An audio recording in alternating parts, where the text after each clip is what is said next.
عارف انت لما تكون بتتكلم مع صديقك عن لاعب كرة قدم وتقعد تمجد فيه كونه مميز في وجبات الديفندر او خط الوسط المدافع وتقعد بقى توصف فيه وفجأة اول ما تزهق تروح قايل له شفت باتريك فيرا او اللاعب ده ممكن يكون في المستقبل حاجة كبيرة كده زي باتريك فيرا.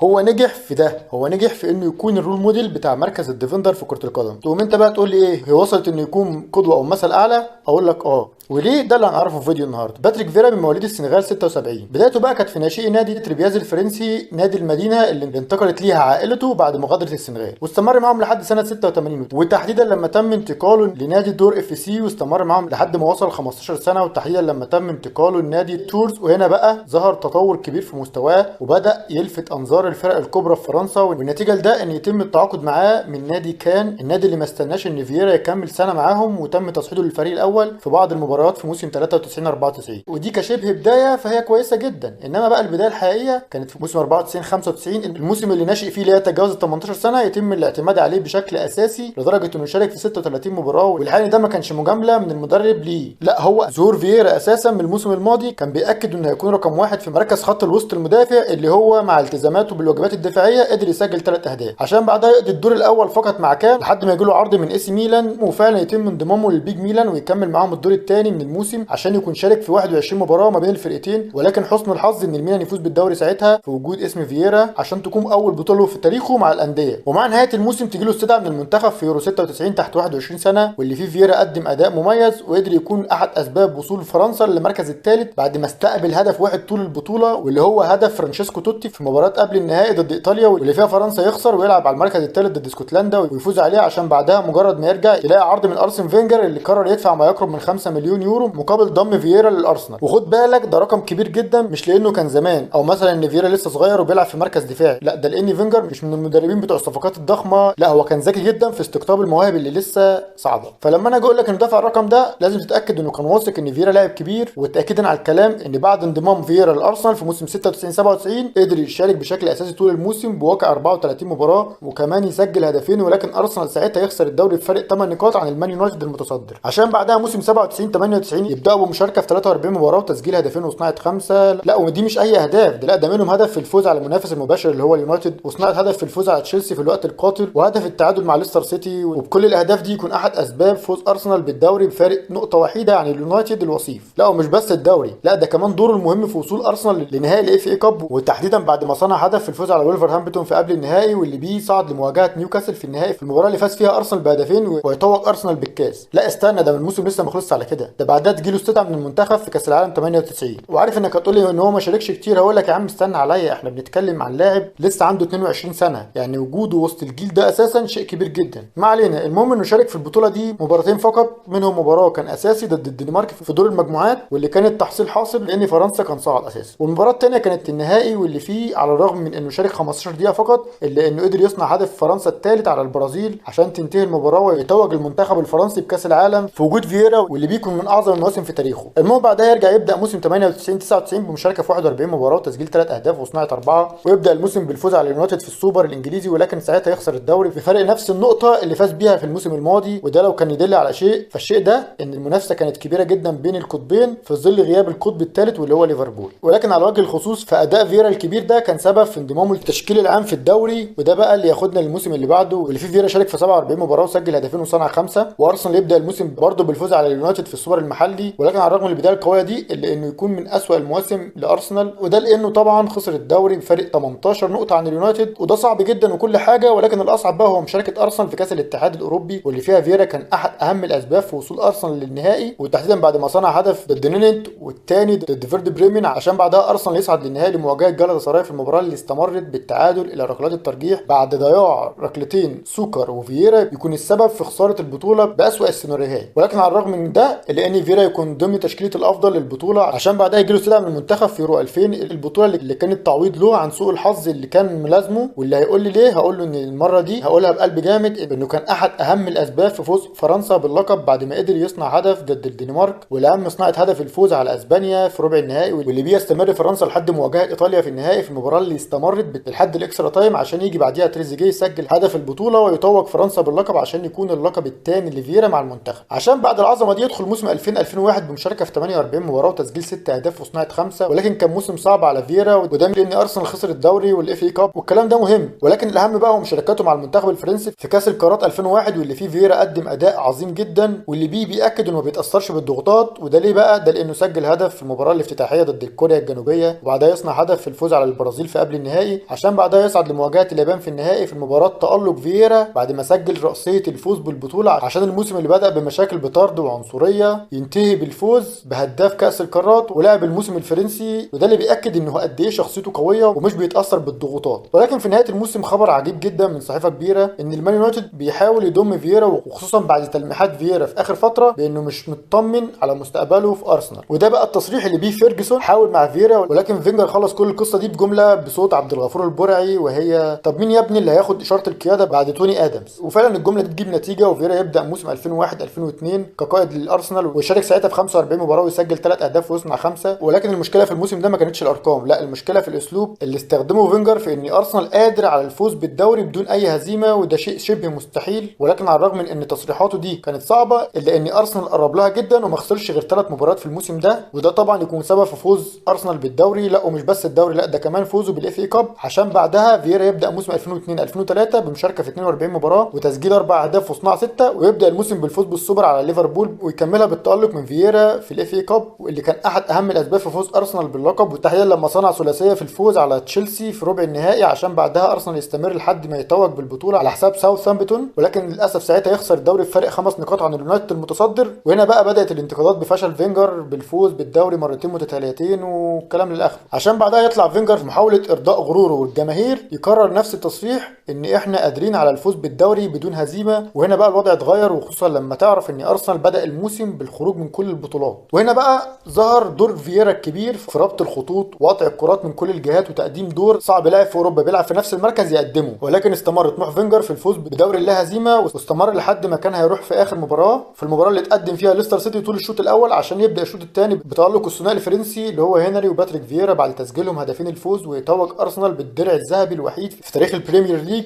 واللي بيه جيل الانفنسبل فرض نفسه بانه الافضل في تاريخ الدوري الانجليزي. وساعتها اكمالا للعظمه في احتفال الفيفا بمرور 100 سنه على انشائه يختاروا فييرا احد افضل 100 لاعب في تاريخ اللعبه عشان بعد العظمه دي. ويبدا الموسم اللي بعده بمشاركه في 44 مباراه وتسجيل 7 اهداف وصناعه 6، وارسنال يبدا الموسم بالفوز بالسوبر على اليونايتد. وبعدها مع اول المباريات يتم اكتشاف بطل جديد للدوري، واللي هو كان تشيلسي، اللي وصل لفرق كبير بينه وبين الوصيف، وما بقاش فاضل في الموسم غير الاف اي كاب اللي فيه تالق فييرا بكل المقاييس، وكان احد اهم الاسباب في فوز ارسنال باللقب. وده مش لانه سجل هدف ضد ولفرهامبتون وصنع الثاني ضد بلاك بيرن في قبل النهائي، ولكن عشان تالقه في النهائي اللي كان ضد اليونايتد، واللي بيه اي فريق منهم هيخسر المباراه دي هيخرج بموسم صفري. المهم خلينا في نهائي البطوله اللي فيها استمر التعادل لحد الوصول لركلات الترجيح، ولكن بعد اهدار سكولز ركلته يجي باتريك فييرا يحسمها ويسجل ركلته الاخيره ويتوج ارسنال ببطوله اخرى على حساب الغريم، علشان بعدها على غير المتوقع يجي له عرض من اليوفنتوس اللي قرر يدفع ما يقرب من 20 مليون مقابل التعاقد مع فييرا، وفعلا تتم الصفقه ويبدا موسم 2005 2006 مع اليوفي بمشاركه في 42 مباراه وتسجيل 5 اهداف وصناعه 4، واللي بيهم يكون احد اهم الاسباب في فوز اليوفي بالدوري. ولكن يتسحب منهم في موسم الفضايح الايطاليه واللي بيها حرم يوفي من اللقب، واكمالا للضرر انه ينزل درجه ثانيه. وطبعا الوضع ده ما يعجبش فييرا اللي قرر قبول عرض الانتر اللي كان بما يقرب من 10 مليون. ولكن قبل بدايه الموسم تجي له استدعاء من المنتخب في كاس العالم 2006 في البطوله اللي فيها فييرا ابدع وقدم اداء مميز جدا، وكان احد اهم الاسباب في وصول فرنسا للنهائي، وخصوصا بعد تسجيله هدف وصناعه الثاني ضد توجو في مباراه الصعود من المجموعه، وكمان بعد تسجيله هدف وصناعه الثاني في الفوز على اسبانيا في دور ال16، واللي بيه يستمر المنتخب الفرنسي لحد مواجهه ايطاليا في النهائي في المباراه اللي كانت مليئه بالاحداث واللي كنا اتكلمنا عنها بشكل ادق في حلقه ريبيري. ولكن كان المضمون ان ايطاليا يحسم اللقب بركلات الترجيح بعد طرد زيدان، وتبقى نهايه مؤلمه لفييرا وفرنسا كلها. المهم بعدها يرجع يبدا موسم 2006 2007 مع الانتر ويشارك في 28 مباراه ويسجل 4 اهداف ويصنع زيهم ويكون سبب فوز الانتر بالدوري والسوبر، وتحديدا بعد ما سجل هدفين في الفوز على روما في المباراه اللي انتهت ب 4-3، عشان بعدها يبدا موسم 2007 2008 بمشاركه في 23 مباراه وتسجيل 3 اهداف وصناعه زيهم. وقله الارقام دي كانت بسبب اصابته في العضل، الاصابه اللي تسببت في غيابه اكتر من شهرين، ولكن ساعتها الانتر يفوز بالدوري. وده بقى ياخدنا للموسم اللي بعده واللي فيه فييرا شارك قليل جدا لدرجه انه شارك في 24 مباراه ويصنع هدفين ويسجل هدف، وده طبعا بسبب اعتماد مورينيو على كامبياسو وزانيتي. ولكن برضه الانتر يفوز بالدوري والسوبر في غيابه، عشان بعدها يبدا الدور الاول من موسم 2009 2010 بمشاركه اكتر وخصوصا بعد اصابه كامبياسو. ولكن يفاجئ بعد نهايه الدور الاول بتصريح من مورينيو بان باتريك فييرا لعب اخر مباراه مع الانتر خلاص. فبعد التصريح ده يتم تاكيد ان فييرا اساسا كان اجتاز الكشف الطبي للمان سيتي، وفعلا فعلا يكمل الموسم معاهم عشان يكون شارك في 30 مباراه ما بين الفرقتين ويسجل هدفين ويصنع ثلاثه، والانتر ساعتها يفوز بالدوري. المهم بعدها يبدا موسم 2010 2011 بمشاركه في 32 مباراه وقدر يسجل 5 اهداف ويصنع ثلاثه، وكان احد اهم الاسباب في فوز السيتي باول بطوله للنادي بعد غياب 40 سنه. وكنا اتكلمنا عن الاحداث دي بتفاصيل اكتر في حلقه يايا توريه والكون اجويرو، ما علينا. المهم بعدها يبدا موسم 2010 2011 بمشاركه في 32 مباراه وقدر يسجل 5 اهداف ويصنع ثلاثه. المهم بعدها في نهايه الموسم يقرر الاعتزال بعد ما قدم مسيره تاريخيه واللي تتمثل في مشاركه مع الانديه في 636 مباراه ما بين الدوري الانجليزي والايطالي والفرنسي، واللي سجل فيهم 55 هدف وصنع 63، وفاز فيهم بالدوري الانجليزي 3 مرات والايطالي 5 مرات وكاس انجلترا 5 مرات وكاس ايطاليا مرتين والسوبر الانجليزي 4 مرات والايطالي مرتين. وده بقى كله مع الانديه. اما بقى لو رحنا لمشاركاته مع المنتخب الاول واللي تتمثل في 107 مباراه وتسجيل 6 اهداف وصناعه 12، وفوزوا معاهم بكاس العالم 98 ويورو 2000 وكاس القارات 2001 وكله كوم. وانجازاته الفرديه دي كوم تاني، سواء فوزه بلعب الموسم في فرنسا او دخوله ضمن افضل 100 لاعب في التاريخ او دخوله في تشكيل العام في كل المواسم اللي انت شايفها دي، وغيره وغيره زي ما انت شايف كده. وبس يا سيدي، وبكده وصلنا لنهايه الفيديو. طبعا لو عجبك الفيديو ما تنساش تعمل لايك وتقول لنا بقى تحب نتكلم عن مين الفيديو الجاي.